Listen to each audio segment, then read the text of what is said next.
여러분, 소통 전문가인 김창옥 교수가 강연에서 자주 언급하는 모국어라는 단어가 있습니다. 그런데 이 모국어는 한국어를 말하는 것이 아니라 어린 시절부터 부모와 자라오면서 이 어린 아이들이 갖게 되어지는, 즉 가정 환경을 통해서 또 부모와의 관계를 통해서 자연스럽게 몸에 지니게 되어지는 말, 그리고 언어, 그리고 소통 방식, 이것들을 김창옥 교수는 모국어라고 표현을 했어요.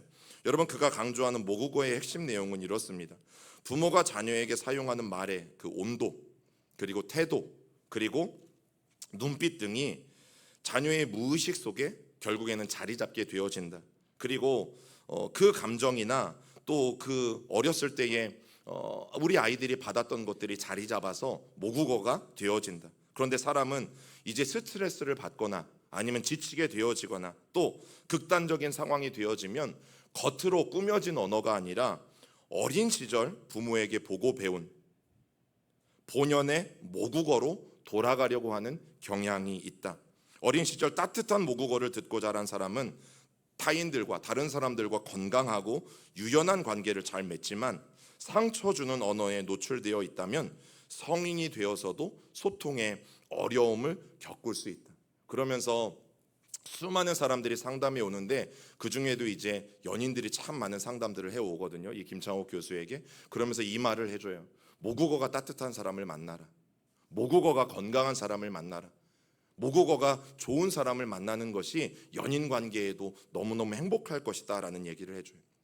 여러분, 한 사람의 그 인격, 그 한 사람의 인품, 또 그 한 사람의 고상함, 여러분 그게 어디에서 나옵니까? 바로 말에서 나오죠. 우리가 입고 있는 옷, 아니면 우리의 생김새, 또 아니면 우리가 가지고 있는 풍기는 취향, 여러분 그것은 거짓에 가까울 확률이 매우 높아요. 결국 한 사람의 인품의 고상함은요, 그리고 그 사람의 품격은 말에서 나타나요. 그래서 그 사람의 말이 어떤 말이고 또 얼마나 따뜻하고 또 나를 정말 위해 주는 말인가 아니면 그렇지 않은 말인가, 여러분 이것을 보면 그 사람의 인격을 알 수 있는 것이고, 그래서 결정적인 실수도 어디에서 나타나요? 말에서 비롯돼요. 이런 말 한마디가 사람을 죽이기도 하잖아요. 말 한마디 때문에 그동안 그렇게 꿈꾸어서 올라갔던 그 높은 자리에서 내려오는 사람들도 우리는 매스컴에서 너무나 자주 봐요. 말 한마디 실수, 그것도 20년 전, 30년 전에 했던 말이거든요. 그런데 그것 때문에 정치에 출마하려다가 그 말 한마디 때문에 정치에서 물러나는 사람도 너무나 많이 봐요. 여러분, 말이 그만큼 중요하죠. 또 말 한마디가 여러분 교회에 자녀들을 오게 만들 수도 있고, 말 한마디 때문에 이 교회에 자녀들이 오지 않을 수도 있어요. 제가 한 번은 TV에서 보았던 굉장히 재미있는 이런 이야기였는데, 교사들 어떤 세미나였던 것 같아요. 교회학교 교사들. 그래서 수많은 이 교회학교 교사들이 자기들의 고민들을 이 패널로 앉아있는 여러 목사님들에게 질문을 한 것이었어요. 그 중에 한 선생님의 질문이 뭐였냐면, 요즘 청소년들 말을 안 듣는다. 특별히 옷차림도 참 마음에 안 든다. 목사님, 우리 그 교회의 친구들이 맨날 쓰레빠 찍찍 끌고 예배 와요. 맨날 반바지 입고 모자 푹 눌러 쓰고 머리도 안 감고 예배 와요. 도대체 얘네들 어떻게 해야 돼요? 뭐라고 좀 혼내야 될까요? 그랬더니 이 패널들 중에 목사님 한 분이 진리를 말했어요. 선생님, 쓰레빠라도 끌고 반바지라도 입고 모자라도 눌러 쓰고 당신의 자녀가 교회에 왔으면 좋겠습니까? 아니면 아버지가 집에서 너 그 옷 입으면, 그렇게 입을 거면 교회 가지 마. 너 그렇게 쓰레빠 신고 갈 거면 교회 가지 마. 그렇게 입고 갈 거면 아빠 창피하니까 교회 가지 마. 이 말 때문에 교회를 안 오는 게 좋겠습니까? 이 선생님이 깨달았죠. 그래. 쓰레빠를 질질 끌고서라도 내 새끼가 교회 오는 게 낫구나. 여러분, 월남전이 끝나갈 무렵에 전쟁에 참전했던 아들이 귀국 즉시 미국 캘리포니아에 있었던 자기의 집으로 전화를 걸었어요. 어머니가 그 전화를 받고 너무너무 기뻐했다라는 사실이죠. 그래서 어머니는 전화기에 대고 아들아 빨리 와라. 정말 너를 보고 싶다. 여러분, 이렇게 말하면서 어머니가 울먹였어요. 그런데 그 수화기 너머로 아들이 굉장히 걱정을 하면서 말합니다. 그런데 엄마, 문제가 생겼습니다. 지금 제 옆에는 나와 전쟁에 함께 참여했던 동료가 있어요. 그런데 이 친구는 돌아갈 집도 없고 가족도 없어요. 게다가 전쟁 중에 눈 하나를 실명했어요. 그리고 팔 하나를 잃게 되었어요. 어머니, 그와 함께 내가 집에 데려가서 함께 그 친구와 함께 살아도 되겠습니까? 라는 질문을 한 거죠. 여러분, 그때 어머니가 조금 고민하더니, 글쎄다 아들아, 내 마음은 내가 충분히 이해하지만 며칠 정도는 같이 살 수 있겠지. 아니, 어쩌면 몇 달 정도도 같이 살 수는 있을 거야. 그런데 평생 그렇게 한쪽 눈이 없고 또 한 팔을 잃은 장애를 가진 사람들과 살아갈 수는 없진 않겠니? 네가 그 동료를 이해하는 마음을 내가 정말 잘 이해는 하지만 세상에 그런 장애인을 언제까지 함께 데리고 살 수는 없을 거야. 왜냐하면 그건 괴로운 짐이기 때문이야. 여러 사람을 힘들게 할 거야 라는 대답이었어요. 여러분, 어머니의 이 대답을 듣고 정말 무거운 마음으로 아들이 전화기를 끊었어요. 그리고 며칠 후에 어머니 앞으로 급전이 날아들었는데, 이 전화를 얼마 전에 했던 아들이 호텔 옥상에서 투신했으니 빨리 시신을 수습해 가라는 그런 전갈이었죠. 여러분, 바로 며칠 전에 통화한 아들이 세상을 떠났다는 말에 엄마는 충격이었고 믿을 수가 없었어요. 죽은 아들을 만나러 어머니는 단숨에 달려갔고 그 아들의 주검 앞에서 어머니는 오열을 하고 말았어요. 한쪽 팔이 없고 한쪽 눈이 없었던 바로 그 동료가 자신의 아들이었기 때문이죠. 여러분, 지금껏 우리가 했던 수많은 말들을 한번 생각해 보면 저도 참 두려운 것 중에 하나가, 어디서 내가 했던 말이 어떤 열매를 맺고 있을까? 왜냐하면 저도 지난 날을 돌아보면 저희 했던 모든 말들이 다 좋은 말들은 아니었다라는 것을 너무나 금방 알아차릴 수 있어요. 유익한 말이 아니었다라는 것도 너무나 잘 알겠어요. 여러분, 정말 그 일들을 생각하면 이 말에 얼마나 힘이 있고 또 말 한마디가 얼마나 두려움을 줄 수 있는지 여러분, 우리는 깨닫게 되어져요. 오늘 이 야고보서의 말씀에 야고보가 하는 이야기가 그겁니다. 사람은 혀를 제어할 줄 알아야 된다. 사람은 입술에 파수꾼을 세워서 말을 잘 할 줄 알아야지만 하나님이 기뻐하시는 온전한 사람이 될 수 있다라는 말을 오늘 야고보 사도가 우리에게 말해줍니다. 그런데 1절에서 보면 선생이 많이 되지 말라라는 말씀을 해요. 선생이 많이 되지 말라.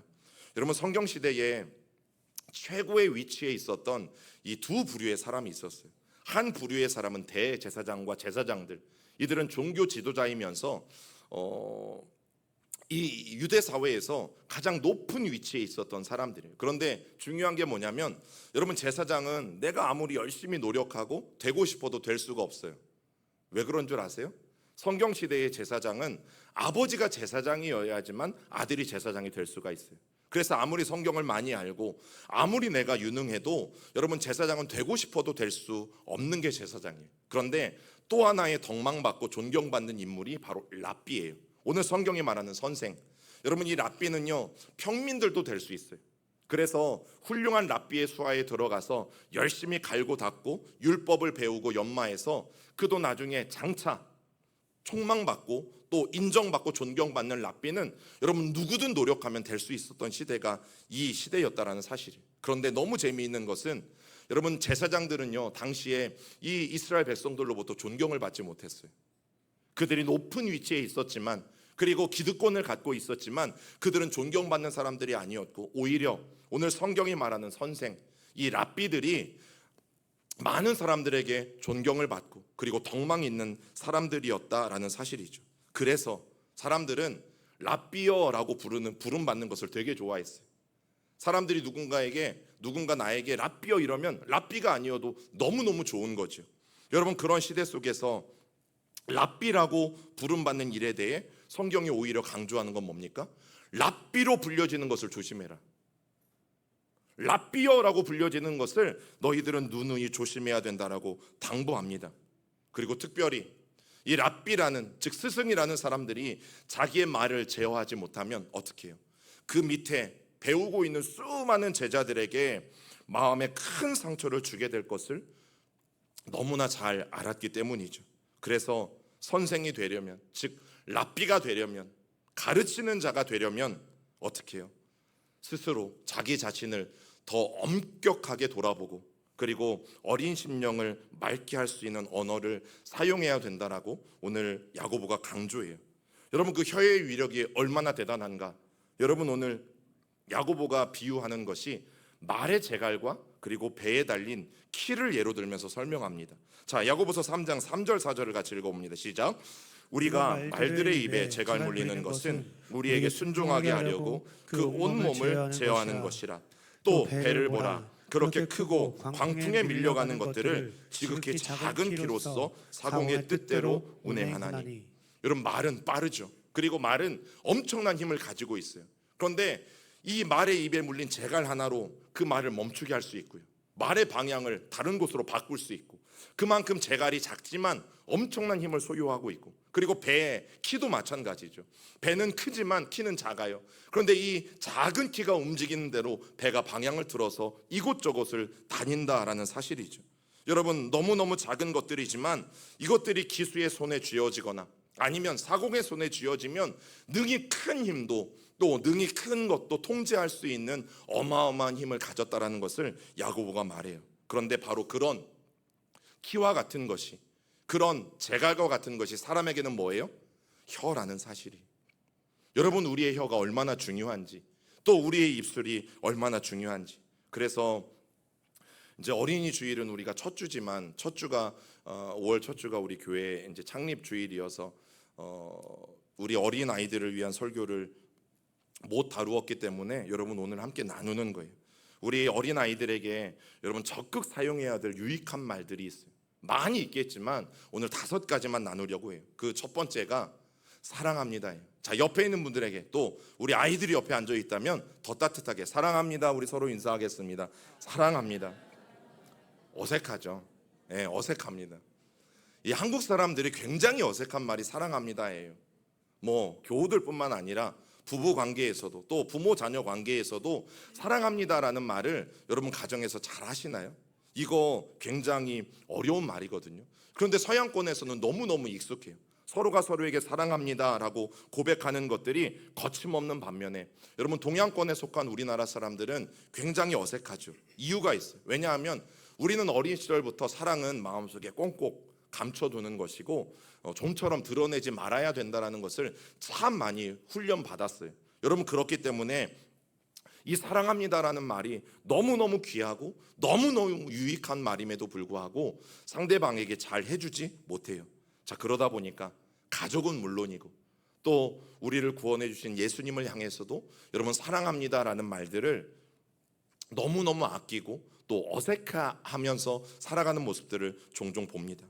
여러분, 그래도 감사한 것은 한국 교회가 언제부턴가 이 말을 하기 시작했어요. 그래서 예배 중에 뭐 부흥 강사님이 오시든 외부 강사가 오든 또 우리 교회도 뭐라고 인사해요? 사랑합니다, 축복합니다. 제가 1999년도에 예수전도단에 훈련을 받으러 갔을 때 이 YM에서 늘 하는 공식적인 인사가 이거였어요. 늘 끝말에는 사랑하고 축복합니다. 늘 서로 인사할 때는 사랑하고 축복합니다. 그런데 제가 이제 우리 교회 우리 여자 성도님들한테는 이 말을 안 써요. 왜냐하면 혹시라도 이게 오해가 갈까 봐. 그래서 문자를 보내거나 어떤 카톡 내용에 있어서도 제가 이 말은 아실 거예요. 안 써요. 사랑합니다, 축복합니다. 왜냐하면 괜히 오해 사면 안 되니까 안 쓰거든요. 근데 너무너무 좋은 말이에요. 한 번 더 인사합니다. 사랑합니다, 축복합니다. 여러분, 이게 그냥 나온 게 아니라 과거에는 이 전통적인 예배 안에 평화의 입맞춤이라는 이 예배의 순서가 있었어요. 평화의 입맞춤. 그래서 여러분 성경에도 보면 뭐라고 성경에 기록되어져 있어요? 너희가 서로 입맞춤으로 문안하고. 여러분, 이것이 전통적인 예배 가운데, 원래 있었던 예배 가운데 있었던 인사예요. 그게 지금 조금 변형되어서 우리가 사랑합니다, 뭐 사랑하고 축복합니다, 이제 이렇게 인사하게 되어진 거죠. 여러분, 예수님은 분명히 요한복음 13장 34절에서 이렇게 말씀하세요. 읽어볼까요? 새 계명을 너희에게 주노니 서로 사랑하라. 내가 너희를 사랑한 것 같이 너희도 서로 사랑하라. 여러분, 사랑하라는 것은 하나님의 명령이에요.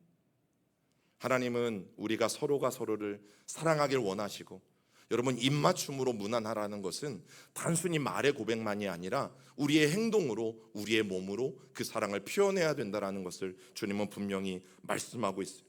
여러분, 우리 미래 세대에게, 여러분들의 자녀들에게, 우리 이 어린 아이들에게 정말 예수님의 마음으로 사랑한다라는 말을 가르쳐야 하고, 또 우리는 끊임없이 사랑한다라는 말을 들려줄 수 있어야 되는 거죠. 그런 의미에서 마지막 한 번 더 인사합니다. 진심으로 앞뒤에 계신 분들과 사랑합니다 집사님, 사랑합니다 권사님. 예, 지금은 하셔도 돼요. 지금은 절대 오해할 사람 없으니까 여러분 지금은 다 하세요. 예, 지금은 하세요. 여러분, 두 번째 우리에게 꼭 해야 될 말이 뭐냐면 잘 될 거예요. 따라해 볼까요? 잘 될 거예요. 자, 옆에 있는 분들에게 한 번 더, 당신 잘 될 거예요. 예. 여러분, 요즘 사는 게 얼마나 힘들고 어렵습니까? 우리 유치원생들도 힘들고요. 우리 다 힘든 시대를 살아가고 있어요. 그런데 그렇게 어깨가 처져 있고 또 역경 가운데 있는, 어려움 가운데 있는 사람들에게 걱정하지 마. 하나님이 당신과 함께 하시니 너는 잘 될 거야. 너는 하나님의 사람이니까, 너는 하나님의 아이이니까 너는 정말 잘 될 거야 라고 여러분, 우리가 축복해 주는 것 큰 위로가 되고 저는 큰 힘이 될 줄 분명히 믿습니다. 여러분, 이것은 어쩌면 꿈을 잃지 말라는 직설적인 표현이기도 해요. 그래서 우리가 누군가에게 하나님이 너와 함께 하시니 너는 잘 될 수밖에 없어, 여러분 이렇게 축복해 준다면 여러분, 그 사람은 어쩌면 다니엘과 같이 그런 놀라운 꿈을 갖고 성장하는 사람들이 되어질 것이라는 사실이죠. 여러분, 누구에게나 기쁨이 되고 새 힘을 주는 말이 바로 당신은 잘 될 겁니다. 당신은 하나님의 자녀이니까 당신은 잘 될 겁니다. 우리 한 번 더 인사합니다. 당신은 잘 될 것입니다. 좋잖아요. 기분이 너무너무 좋잖아요. 그리고 세 번째는요, 고맙습니다. 우리 한 번 더 인사합니다. 고맙습니다. 감사합니다. 여러분, 이 짧은 말을 그런데 우리는 또 잘 못해요. 무언가 분명히 감사한데 쭈삣쭈삣거리고, 무언가 분명히 감사한데 그 감사에 대해서 받기는 받았는데 또 고백하기가 어색하다라는 사실이죠. 여러분, 그러다 보니까 서로 마음이 서운해지는 경우도 사실은 있다라는 사실이에요. 여러분, 저도 그래요. 저도 그런 사람이에요. 예, 저도 사람이기 때문에. 여러분, 목사도 사람입니다. 저를 하나님처럼 보시면 큰일 나고요. 예, 저는 교주도 아니고요. 예, 저도 여러분들과 똑같은 사람이고, 다만 더 어쩌면 여러분들과 같이 하나님을 닮기 위해서 이제 노력하는 사람이죠. 제가 이제 사역을 하면서 이제 한 전도사님이 이제 한 3년 정도 같이 사역을 하고 이제 사역을 이제 그만두고 다른 교회로 이렇게 옮겨가게 되었어요. 그래서 제가 부목사 시절에, 제 자랑은 아니니까 또 오해하지 마시고, 제가 와이셔츠와 넥타이를 사서 이 전도사님에게 이제 선물을 했어요. 3년 동안 이제 그 교회에서 자랐고, 이제 청년 때까지 자랐고, 그리고 신학을 하고 또 그 교회 안에서 파트 교육 전도사님으로 사역하다가 이제 처음 세상으로 다른 교회로 나가니까 너무너무 기특하기도 하고, 또 말렸는데도 나가니까 뭐 괘씸한 마음은 없었지만, 예, 아무튼 선물을 그렇게 준비해서 사역 잘 하라고 해서 이제 떠나 보냈어요. 그리고 나서 단 한 번도 연락을 받은 적이 없어요. 서운하겠어요? 안 서운하겠어요? 뭐 제가 뭐 큰 뭘 바란 것도 아니고, 떠나갈 때 내가 선물을 했으니까 너도 뭐 나한테 뭐 손수건이라 하더라도 선물해라 이런 마음도 아니고, 단 한 번도 수년 동안 뭐 아무런 인사도 받은 적이 없어요. 고맙습니다 한마디 들은 적도 없고, 뭐 안부 인사를 제가 뭐 들은 적도 없고, 명절이든 아니면 어떤 날이든, 또 스승님, 왜 제가 또 청년 담당 목사일 때는 제자였거든요. 네. 단 한 번도. 그리고 5년 전에 우리 교회 가까운 교회 개척을 했어요. 개척을 했으니까 또 저도 열심히 제 형편에서 헌금도 하고, 또 아이가 태어났다고 그러니까 또 아이 축하한다고 또 옷도 보내주고, 또 뭐 그 전에 어쨌든 결혼도 했다고 연락 오니까 또 그때마다 제가 할 수 있는 도리는 다 했죠. 그러나 또 5년 동안 단 한 번도 연락이 없어요. 서운하겠어요? 안 서운하겠어요? 저 그런 사람입니다. 예, 서운합니다. 그래서 저도 연락을 안 하고 있었어요. 그러다가 지난 목요일에 갑자기 전화가 온 거예요. 목사님, 혹시 찾아뵈도 되겠습니까? 그리고 이제 저를 만나러 교회에 다녀왔어요. 마음이 이제 싹 풀렸어요. 제가 수천만 원을 받은 것도 아니고요. 그것 때문에 한 게 아니라 그제서야 제 마음이 여러분 싹 풀렸어요. 여러분 감사합니다라는 말 한마디가 얼마나 귀한 줄 아세요? 감사합니다라는 말 한마디가 그 수년 동안 여러분 그래 내가 너 안 보면 되지 나도 아쉬울 거 없는데 이런 막 서운한 마음이요 감사합니다 한마디에 목사님 죄송했습니다 한마디에 여러분 싹 내려가는 것들을 저는 이번 주에 경험했어요. 지난주에 여러분 감사합니다는요 너무 짧지만 너무 귀한 말이에요. 그런데 한국말에 보면 영어로 땡큐 하면 어떻게 인사해요? You're welcome 하고 인사하잖아요. 근데 한국말은 사실 감사합니다 그래도 마땅한 말이 없어요. 그래서 여러분 연습하셔야 돼요. 덕분이죠. 따라해 볼까요? 감사합니다. 옆에 있는 분 한 사람이 감사합니다. 옆에 있는 분들은 당신 덕분입니다. 시작. 그렇죠. 아니면 또 천만에요. 또 아니면 저도 감사합니다. 여러분 이렇게 말하는 것들을 배우셔야 돼요. 저도 당신 덕분에 즐거웠습니다. 함께 해주셔서 감사합니다. 제 옆에 앉아주셔서 감사합니다. 저도 당신 덕분에 너무너무 감사합니다. 여러분 사랑은 연습이고 언어는 연습이에요. 이제 스승의 주일이기도 해서 어제 밤에 3살씩이나 먹으신 한 분이 저희 집에 찾아왔어요. 성은 남씨고 3살 맞죠? 성은 남씨고 이름은 주엘이라는 분인데 제가 와가지고 목사님 힘내세요. 이거 아세요? 이거를 완창을 하고 그다음에 스승의 날하고는 상관이 없지만 창세기 1장 1절을 외우고 갔어요. 대단하지 않습니까? 여러분 3살이 그럴 수 있다는 게 대단한 건데 제가 뭘 말씀드리냐면 엄마가 얼마나 맨날 시켰겠어요. 태초에 하나님이 내려와라 아들아 태초에 하나님이 천지를 창조하시니라 이걸 얼마나 시켰겠어요. 여러분 뭘 말씀드리려고 하냐면 저 3살짜리 아이가 그 노래를 하고 창세기 1장 1절을 외워요. 혹시 창세기 1장 1절을 모르는 분들은 지금 되게 찔리셔야 돼요. 3살짜리도 외우는데 나는 뭔지 모르겠다. 여러분 오늘 되게 찔리시고 빨리 돌아가서 1장 1절만큼은 외우셔야 돼요. 왜냐하면 주엘이보다 못하시면 안 되시니까. 여러분 그런데 제가 말씀드리려는 건 언어는 연습이라는 거예요. 저 친구가 얼마나 연습했겠어요. 엄마가 매일 알려주고 또 매일 가르쳐주고 그런데 야 목사님 이름도 알려줬잖아. 목사님 이름 불러봐. 아직 못 부르더라고요. 제가 기다리고 있겠습니다. 여러분 언어는 연습이에요. 그래서 감사합니다도 연습하셔야 돼요. 네 번째는요. 따라해 볼까요? 지금 그 모습이 좋아요. 한 번 더 지금 그 모습이 좋아요. 지금 그 모습이 좋아요. 이게 발전하지 말라는 뜻이 아니에요. 당신 앞으로 발전 가능성이 없다는 그런 말도 아니에요. 여러분 이 어린아이들의 습성상 특성상 그리고 어른들도 마찬가지겠지만 어떤 말을 듣고 싶어 하냐면 괜찮아 너 잘하고 있어 이 말을 굉장히 듣고 싶어 한답니다. 이게 어린아이들의 특성이에요. 이 말을 부모들로부터 듣고 우리 미래 세대들이 어른들로부터 들을 때 여러분 굉장한 안정감이 찾아온다라는 사실이죠. 그래서 괜찮아 지금 그 모습이 좋아 잘하고 있어 여러분 이 말 때문에 앞으로 나아갈 힘을 갖게 된다라는 사실이에요. 너 참 잘하고 있어 지금 그 모습이 너무너무 좋아. 여러분 이 격려 안에서 결국에는 아이들은 미래의 꿈을 꿀 수 있다라는 사실입니다. 그런데 어른들이라고 다르지 않아요. 어른들도 똑같을걸요. 여러분 가장 사랑하는 사람에게 듣고 싶은 말이 뭐예요? 그것밖에 못해 당신? 당신 그것밖에 못 벌어와? 여러분 이런 거 듣고 싶지 않잖아요. 그럼 뭐예요? 똑같아요. 지금 당신의 그 모습이 나는 너무너무 좋아요. 한 번 더 인사합니다. 시작. 지금 당신의 그 모습이 너무너무 좋습니다.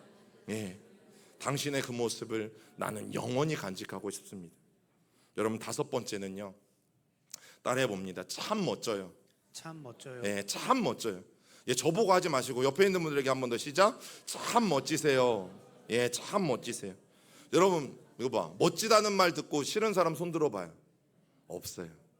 단 한 명도 없어요. 아이들도 멋지다라는 말 들으면 너무너무 좋아해요. 저 어린 시절에는 막 슈퍼맨이라는 이 해외 드라마가 유행할 때에 다들 집에서 막 보자기 하나씩 막 메고 나왔어요. 뭐 금보자기, 하얀 보자기, 까만 보자기.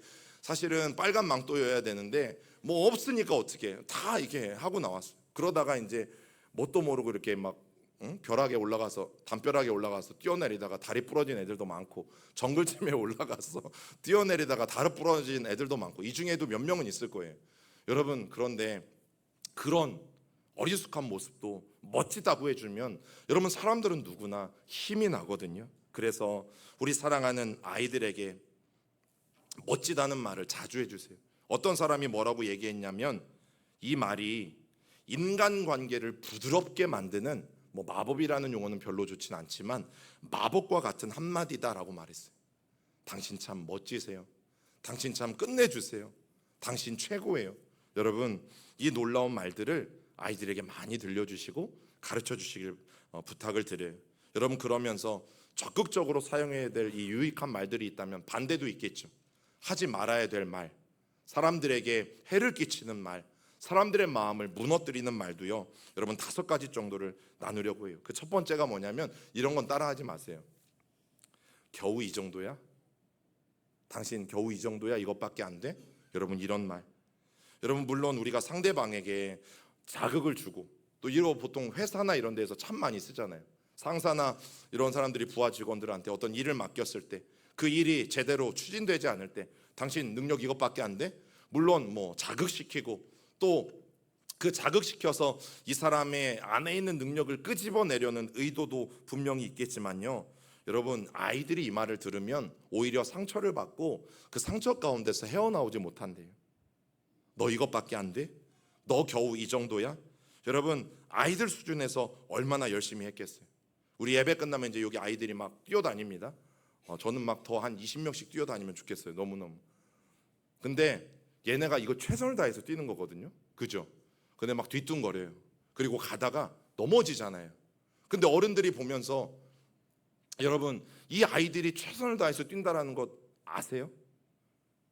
그러면 우리가 그 아이들을 보면서 너무너무 재미있잖아요. 가다가 넘어지는 것도 재미있고, 또 그렇게 도망다니고 쫓아다니는 것도 재미있고. 근데 어른들의 입장에서 볼 때, 야, 그것밖에 못 뛰어?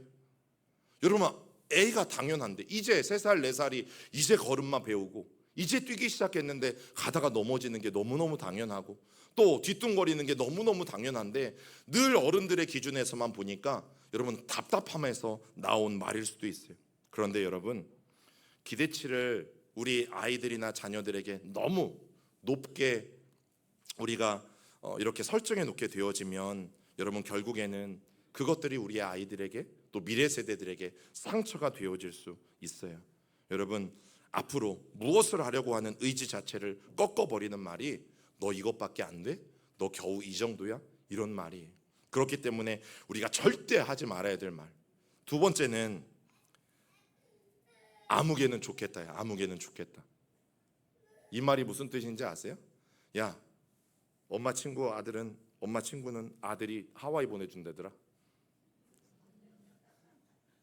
이번에 환갑에 엄마 친구 딸내미는 유럽 여행 보내준다더라. 아무개는 좋겠다. 아무개는 좋겠어. 여러분, 남과 비교하면서 부러움을 표현하는 말이죠. 그래서 제가, 이런 분들은 SNS 같은 거 절대 하지 마셔야 돼요. SNS를 보면서 늘 부러워해. 야, 이 집은 좋겠다. 이 집은 오늘도 어디 놀러 갔네. 와, 이 집은 막 남편이 막 선물도 막 이런 거 해줬네. 꽃다발도 해주고 금반지도 해주고, 와, 명품도 해주고. 맨날 SNS에 들여다보면서 그런 집들만 보는 거예요. 근데 말씀드렸잖아요. 여러분, 그 집도 1년에 한 번 간 거 이제 SNS 올린 거 1년에 한 번 간 거. 수십 년 동안 못 가다가 이제 한 번 여행 간 거 여러분 그 SNS에 올렸는데, 그거 보면서 그렇게 부러워해. 우리 남편은 뭐 하나? 내 새끼들은 왜 하와이 안 보내주나?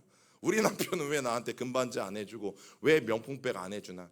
여러분, 아니라고 하지 마세요. 그냥 보는 거야. 여러분, 이런 말 하지 마세요. 이미 이 집 하와이 갔다 왔네. 이미 그 안에 부러움이 다 녹아져 있어요. 그러면서 왜 우리 집은 안 그러나 하는 비교가 여러분 이미 그 안에 다 녹아져 있어요. 그것은 당신의 영혼을 갉아먹습니다. 자신의 영혼을 갉아먹어요. 여러분, 그런 이유라면 SNS는 피하셔야 돼요. 목회자도 마찬가지. 제가 최고 하지 말아야 될 것, 자꾸 우리 교회와 다른 교회를 비교하는 것들, 제가 했는지 모르겠지만 여러분 저는 안 하려고 굉장히 많이 노력해요. 우리 성도와 다른 교회 성도들을 비교하는 것들도 하지 말아야 될 것 중에 하나인 거죠. 여러분 무조건 그러면 성도들 상처받아요. 무조건 그러면 남편도 상처받고요. 자꾸 아무개는 좋겠어. 여러분 남의 집과 우리 집을 비교하면 여러분 그 가족들은요 상처받게 되어져 있어요. 절대 이런 말로 우리 어린아이들이 가진 문제를 해결할 수 없다는 것을 알아야 돼요. 야, 남의 집에는 뭐 벌써 대학 합격했다더라, 한 번에 붙었다더라. 여러분 어떡하겠어요. 그거는 그 집 일이지. 여러분 오히려 우리 아이들에게 반발만 살 수 있어요. 제가 청년들에게, 우리 또 청소년들에게 꼭 하는 얘기가 있어요. 하나님의 때는 다르다. 각자에게 주어주신 하나님의 때는 다르다. 하나님의 계획이 다르고 하나님이 너희들을 향한 하나님의 그 방식이 다르다. 그러니 기도할 때 나에게 하나님이 원하시는 것들이 무엇인지를 꼭 구하고 기도해야 된다는 말씀을 드리죠. 여러분 세 번째는 그래봐야 소용없어요. 야, 그래봐야 소용없어. 하지마. 그만해. 여기까지 했으면 됐어. 충분해. 여러분 이 말은 오히려 어린이들에게는 절망을 주는 말이래요. 또 어른들에게는 노력을 그만하라고 압력을 주는 말이래요. 그래봐야 소용없어. 왜냐하면 이제는 아무것도 하지 말라는 뜻이니까요. 당신 이제 그래봐야 소용없어. 아무것도 하지 마. 여러분 다른 사람의 의욕까지 다 꺾어놓는 이 불신앙적인 말이 이 세 번째, 그래봐야 소용없어. 그런데 지금이라도 해야 된다. 여러분 이게 기독교 정신이거든요. 그래, 지금까지 실수했지. 내가 지금까지 잘못했지. 그러면 이제부터라도 다시 시작해봐. 과거에 여기까지 잘못했다면 이제부터라도 다시 일어서봐. 여러분 이게 베드로에게 보여주신 예수님의 용서와 사랑이잖아요. 네가 과거에 어찌했든 이제부터 여기부터 다시 시작해. 그러면 할 수 있어. 여러분 이게 예수님의 마음이지 않습니까? 그리고 네 번째는요, 마음대로 하세요. 무슨 의미예요? 그래, 네 마음대로 한번 해봐. 여러분 이 말을 보통 우리가 언제 하냐면 서로의 의견이 잘 안 맞거나 또 아이들이 부모들에게 굉장히 무모한 것들을 요구할 때. 근데 어른들은 다 경험해 봤거든요. 그러다 보니까 이 아이들의 무모한 요구에 그래, 네 마음대로 한번 해봐 라고 말하는 경우가 여러분 종종 있어요. 그런데 아이들이 이제 그 말을 듣고 아이들은 너무 순수하니까 진짜 하거든요. 그런데 안 돼요. 그때 또 이 정답처럼 따라 나오는 말이 있죠. 그래, 내가 너 안 될 줄 알았어. 여러분 이 말이 자연스럽게 정답처럼 따라 나오게 되어지거든요. 여러분 아이들은 이 말을 듣는 순간에 상대방과, 그렇게 말한 사람과요, 거리감을 느끼게 되어진대요. 그래서 저 사람은 이제부터 내가 마음을 나눌 수 없는 사람, 저 사람은 내가 내 속마음을 얘기할 수 없는 사람. 그래서 점점점 여러분 관계가 서먹서먹해지고 깨지게 되어진다라는 사실. 하지 말아야 될 네 번째, 네 마음대로 한번 해봐. 여러분 이게 이것과는 다르잖아요. 그래, 아빠가 믿어줄 테니까 한번 해봐. 이것과 그래, 네 마음대로 한번 해봐. 그게 되겠어? 이것과는 다른 거죠. 마지막 다섯 번째는요, 자, 요즘 애들은 다 그래. 기분 나쁘죠. 벌써 우리 청년들이나 우리 청소년들이나 우리 주일학교 학생들 기분 나쁘지. 어른들이 뭘 우리에 대해서 그렇게 잘한다고. 야, 요즘 애들은 다 그래. 여러분 어린아이들이나 젊은이들과 소통하려는 노력 없이 혹 이제 부모 세대들이, 어른 기성 세대들이 우리 자녀들을 저렇게 판단하는 경우가 있어요. 야, 요즘 애들 다 그런, 다 말도 안 듣고 다 자기 중심적이고 다 이기적이고. 여러분 안 그런 자녀들도 많이 있습니다. 안 그런 어린이들도 많이 있습니다. 여러분 상대방의 참신함을 이해하려는 좋은 태도들이 분명히 있어야 되죠. 어른들의 마음을 이해하려고 노력하고 또 어른들의 힘듦을 함께 짊어지려고 하는 여러분 그런 자녀들이, 또 그런 다음 세대들이 많이 있어요. 그러니까 우리가 함부로 요즘 애들 다 그래 라는 말을 여러분 함부로 하면 안 된다라는 거죠. 여러분 그러면서 오늘 야고보가 정리하는 것은, 최종적으로 말하는 것은 그겁니다. 그리스도인들의 입에서 유익한 말과 또 무익한 말이 함께 나올 수 없다. 너무나 중요한 진리의 말씀을 전하죠. 야고보서 3장 9절 10절을 우리 다시 한번 읽습니다. 시작. 이것으로 우리가 주 아버지를 찬송하고 또 이것으로 하나님의 형상대로 지음을 받은 사람을 저주하나니 한 입에서 찬송과 저주가 나오는도다. 내 형제들아, 이것이 마땅하지 아니하니라. 아멘. 여러분, 저희 시골에, 저희 고향에 저 어린 시절에는 동네 우물이 있었어요. 그래서 어린 시절에는 그 우물을 떠먹었던 기억이 나요. 그런데 그 물이 늘 한결같은 맛을 낸 거죠.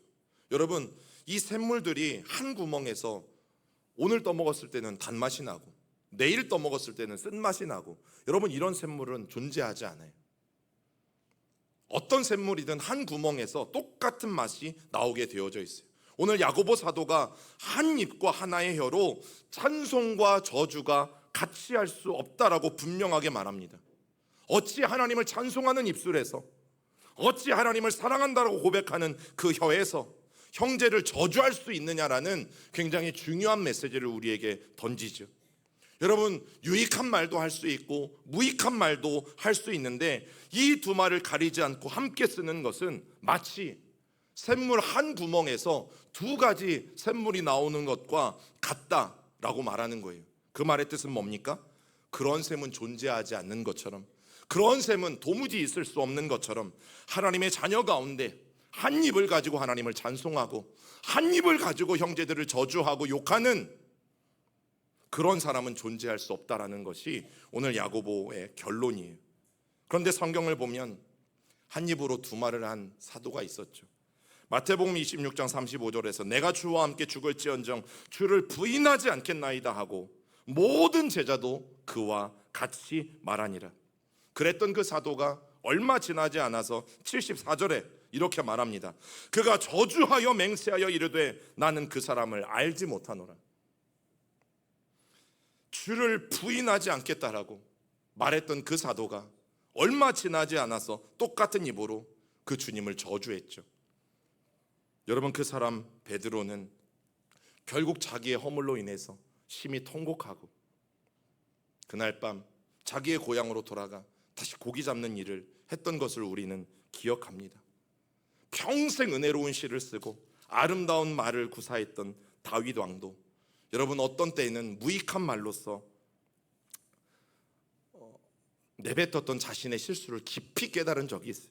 그래서 다윗이 시편에서 진실하게 이런 고백을 해요. 141편 3절 읽어봅니다. 시작. 여호와여, 내 입에 파수꾼을 세우시고 내 입술의 문을 지키소서. 자신의 입에 파수꾼을 세워달라고 기도합니다. 그리고 하나님께서 내 혀와 내 입술을 지키셔서 내가 악한 말을 하지 않도록, 내가 무익한 말을 하지 않도록 제발 나를 지켜달라고 하나님 앞에 간구합니다. 우리 사랑하는 시온의 형제 자매 여러분, 하나님께서 저와 여러분들의 입을 지켜주셔야만 우리도 무익한 말을 자제할 수 있고 악한 말을 하지 않을 수 있게 되어진다는 사실. 여러분, 하나님이 우리에게 주신 입은 하나님을 찬송하라고 주신 입이죠. 또 하나님이 우리에게 주신 혀는 사람을 살리라고 주신 혀라는 사실을 여러분 기억하셔야 돼요. 여러분, 칼을 만든 이유가 뭐예요? 음식을 자르거나 그것을 위해서 만든 것이지, 그 칼이 다른 용도로 사용되어질 때는 위험한 도구가 되어지는 것처럼 하나님은 우리의 입술을 하나님을 찬송하라고 주셨고, 또 우리의 혀는 많은 사람들을 살리는 말을 하라고 주셨다라는 것을 우리가 다시 한번 기억하십시다. 그런 입으로, 그런 혀로 어린아이들에게, 아니면 우리 사랑하는 교우들에게 여러분 상처 주는 말을 해서는 안 된다라는 사실입니다. 저는 우리 아이들이, 또 우리 시온의 미래 세대들의 그 심령을 맑히는 언어가 무엇일까를 저와 여러분들이 더 생각하고, 혹 쓰레바를 질질 끌고 왔더라도 얼마나 대견합니까? 네.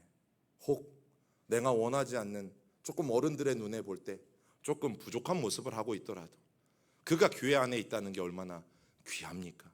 여러분, 그럴 때 우리가 사람을 살리고 또 그 영혼을 세워줄 수 있는 이 5가지 유익한 말들로 저와 여러분들이 정말 하나님 앞에서, 또 우리 자녀들 앞에서 좋은 선생으로 우리 모두가 서갈 수 있기를 여러분 주님의 이름으로 축원합니다. 우리 같이